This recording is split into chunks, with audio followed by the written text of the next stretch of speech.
Is better and more effective technical cooperation mission possible? What are the chances of success of the backbone strategy? Well, I've been very struck because the backbone strategy really, I only heard about backbone, this word, 2 years ago. And I'm really struck by the fact that since then to now, it really has become, at least in our case, mainstreamed into what we do. As you know, we have a very important quality support group in Directorate C. We meet more than once every week. And the word backbone strategy comes up repeatedly during the meetings. And so I'm very encouraged that not only the delegations, but also the services here have really taken it on board. So is it mission possible? For sure it is. But it takes time. It's not something that you can change from one day to the next. It's a very long-term process. But in terms of the sensibilization of everybody, the fact that people have taken it on board, I'm very encouraged by that. What are the implications of the TC reform for the National Authorizing Officer support system? Yeah, well, it's true that in many, if not most ACP countries, we have some kind of support.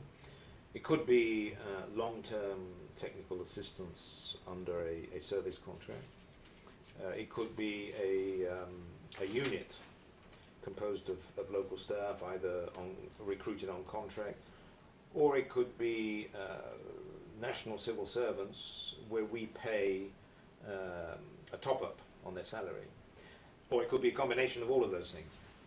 And I've seen plenty of models, and we've really, I think one of the pluses again of the backbone strategy, it's provided us a framework, it's made us think about these questions, and as a result we've launched a whole reflection on what we do in the support to the NAO, and we're trying to put some order in terms of the number of staff that we finance, the salaries that we finance, because I've seen cases where staff in the support units are paid 10 times what domestic civil servants would be paid.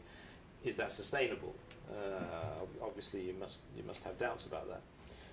So we're trying to put some order there, and I think again the backbone strategy has made us rethink and not simply business as usual.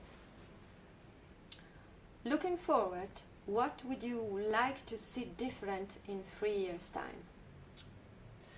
I would like to see a clear understanding by our partners and ourselves in every country on what and how we should be using technical assistance for, and that I would hope, have got away from freestanding parallel PIUs, so we don't have them just operating in a vacuum and running programs themselves, that all the technical assistance that we provide is provided to a partner and for the benefit of that partner, and more for capacity building and less for actually doing the job. And if you take the statistics from our delegations, they say at the moment that only 50% of the technical assistance in the ACP states is for capacity building, 35% is actually just managing the project. It's a question of balance, increasing on one and reducing on the other. And the very specific thing I would like to see is fewer parallel implementation units here in Brussels, because this is the city probably with more than any in the world, at least as far as the ACP programs are concerned. Capacity for Dev, our new tool to support the implementation of a backbone strategy, what can it bring to the daily work of delegation staff? Well, I think internally, amongst our own staff, we have a big turnover.